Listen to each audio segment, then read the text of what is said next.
দানি দিয়ে মেয়েদের দুধের পোঁটায় যদি এরকম করে ঘষা দেয়, তারপরে ওদের মানে ওই বুক খুলে বুকের মধ্যে গালের মধ্যে এরকম দানি দিয়ে খোঁচা দিলে ওদের নাকি মানে যৌন সুড়সুড়ি বাড়ে, বুঝছো? এই জন্যে আমিও এরকম রেখেছি। এই দানি দিয়ে ওর মেয়ের দুধের পোঁটায় আমি এমন করে করে করে করে করে এরকম খোঁচা দিব ওর মেয়েকে। আমি আমার বুড়া লেওড়া ভিতরে ঢুকাইয়া আমার 3 ইঞ্চি, না ওটা নর্মাল থাকলে 3 ইঞ্চি, খাড়াইলে হয়ে যায় 6 ইঞ্চি।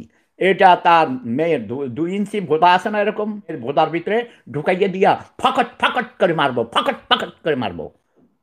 প্রেম ধর্ম সেরা ধর্ম, লাভ ইজ পাওয়ার। আমার গালি দিতে বাধ্য করছে, শব্দ বোমা মারতে বাধ্য করছে। আমি অনেকদিন শব্দ বোমা মারি নাই, এখন শুধু শব্দ বোমা মারতে থাকবো।